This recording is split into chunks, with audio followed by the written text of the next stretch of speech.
What's up, everyone? Today on the vlog, we're going to be doing a lot of random things. It's still corn silage harvest, but right now Kendall is going to take the M7 and the baler from this field, which we just baled yesterday, to another field down the road here, and then I'm actually going to be the one baling, but he is going to use the tractor to move a bale feeder first here at Mom and Dad's house for the cows. So we're doing this over lunch break. While we are doing that, they're going to get chopping again, which if you watched our last video, the last video ended on day 3 of chopping. I think we're on day 9 or 10 of chopping now. There you can see they're just starting again after lunch. So the last 6 days have kind of been, you know, a little chaotic. Didn't do a whole lot of filming. If you follow our Facebook page or Instagram, you know, we upload the stories there, and you can kind of see what we're doing every single day.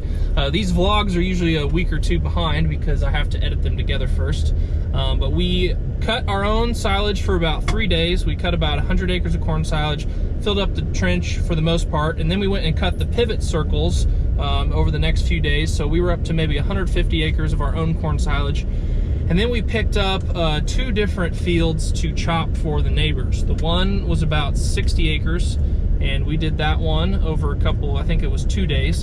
And then our Uncle Bruce is who we're chopping for now, and we're chopping about 80 acres for him. So overall, we're gonna chop close to a little over 300 acres over these 10 days, I think, averaging about 30, 40 acres a day, which is pretty typical, but leads to some pretty long days. So we're gonna kind of follow me around today, kind of what I'm doing. I'll probably end up helping with silage again, but for now I'm gonna help Kendall with the bale feeder. All right, so the bale feeder is kind of back here in the trees. We'll see if Kendall can grab it.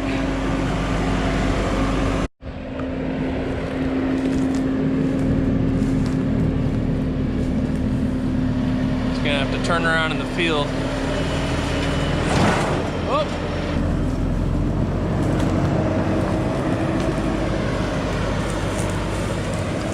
We swathed some millet out here. That's some of what I'm going to be baling today. Not this field, but another field. We have, yeah, we've just been really dry. We're up to a month now, over a month with no rain. You can just see even the weeds and the grass here in the yard, it just kind of died down. Nothing's growing. Need some rain.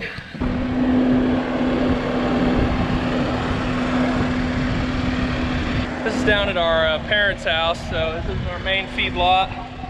We just got a few pens here, and we've got the cows here, so we're dragging the bale feeder out of the weeds, out of the trees.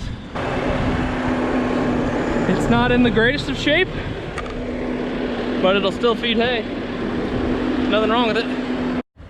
How are you cows doing? We got some really cute little baby calves in here. These guys were just born probably a few weeks ago. Maybe some of them just a few days ago. Trying to get a little closer. Oh.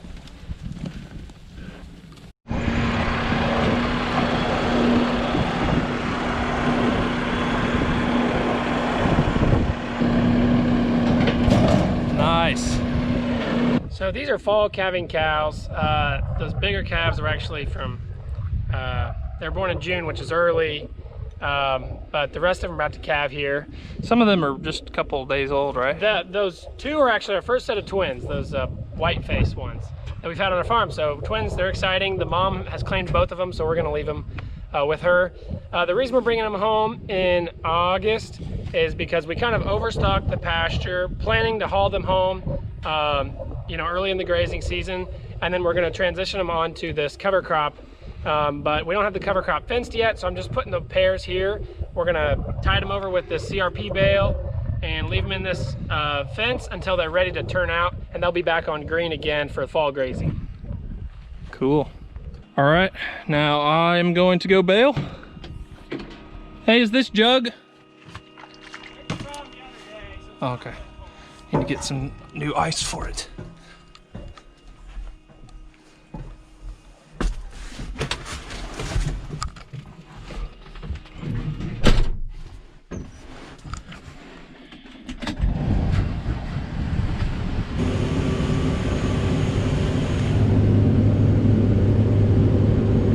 breaking that bale open, taking the twine off, and I'm heading to bale. All right, so it's the next day. I didn't end up filming anymore that day. Things got busy. But we finished corn silage this morning, and everything went well. We are done. We filled our uncle's trench, put the chopper away, and we moved on to baling, which there is a chance of rain tonight. But if you've been following our pages, you know that we have not gotten rain in almost 40 days. And so most of our crops are pretty dried out. We're out here baling double crop millet, and then from this field we're gonna go bale some double crop sorghum sedan. And we plant these double crop forages because they're very drought tolerant. This field doesn't look nearly as bad as, you know, some of our double crop soybeans or double crop Milo. And it almost always raises something, which in Kansas, you know, we just have really wet years, really dry years, really extreme weather. And so it's just kind of a guarantee that not only will you cover your field with green, but you'll get some forage out of it, and hopefully benefit your soil health as well. And so I'm gonna go ahead and get in the M7 here and start baling, and hopefully we can get done today before, cross the fingers, rains tonight.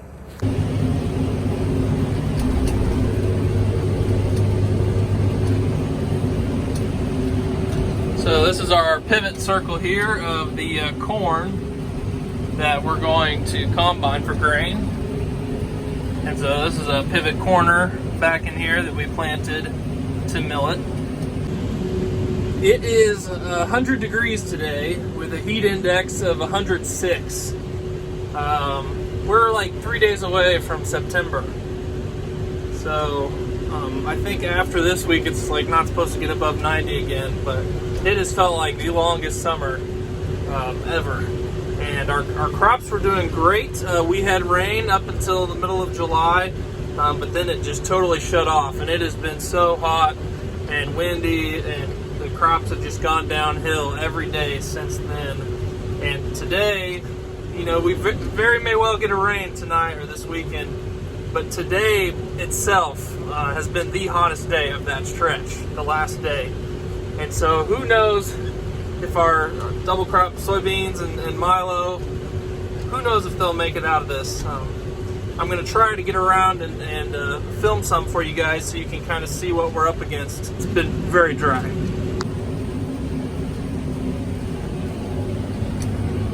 We're racing. Who's gonna win?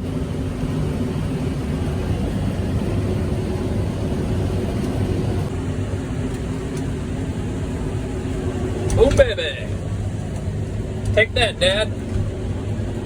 Try to take some video for you guys to see what we're up against. It's kind of hard to see, but over here is a lot more green. We've been running the pivot around in a circle, and this over here is the pivot corner where the pivot doesn't reach. And you can see these soybeans. That is not soybeans that are ripening. Those are soybeans that are running out of water and drying out. And so pretty sad. These were some really high potential soybeans, and we were really excited about them. And they may still turn out to be, you know, decent, but they lost all their high potential that they could have had. Our full season Milo looks great. This is a very drought tolerant crop, and if you can get it up and established and get it headed out, then it does pretty well without moisture. It still needs the moisture, but it's not suffering like some of our other crops. That's one of the reasons sorghum or Milo is grown so much in Kansas. So it looks great. Still could use a rain for sure. Here you can see again, really pretty Milo on the right side, and then soybeans that are really starting to lose their color on the left. So here we've got some double crop Milo that looks really good, but it's in some really good low bottom soil right here, and so that's kind of saved it. Once we get up on the hill here, you'll kind of see some of the issues we're facing with the lack of rainfall. All right, so you can see up here on the hill, the worst time for Milo not to have moisture is right before it heads and right after it heads. And that's what's been going on for this double crop milo during this drought, especially up here on the hill where it doesn't have as much water holding capacity. There's places here where we've probably lost half of the yield that we were anticipating a month ago.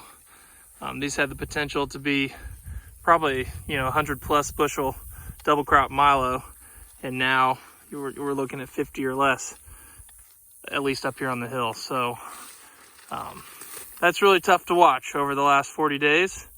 Just watch your crops suffering through the heat. But if it rains tonight, this milo may still have a chance to recover a little bit anyway. There is, this is our alfalfa field. Kind of hard to see, but it has not grown at all for, probably 3 weeks. Really struggling. Probably not even gonna cut it, actually, for the rest of the year.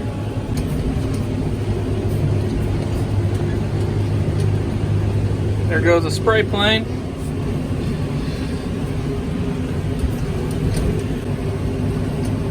Almost finished up with this field, and then we've got one more little patch by my parents' house. So this didn't make very many bales because it's been so dry. A lot of bouncing around out here for not very many bales. Well, we're gonna finish up this field right at sunset, but then we've got to go up and feed cattle still. Haven't done chores yet, and Kendall's gone.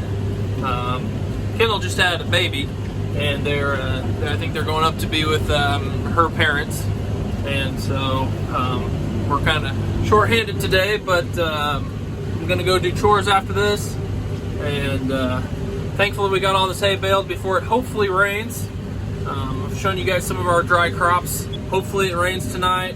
We probably jinxed it by baling up all the hay. We probably should have left it all out here. But I hope you guys enjoyed watching. I know this vlog was kind of scatterbrained, but hope you guys still enjoyed watching, and we'll see you next time.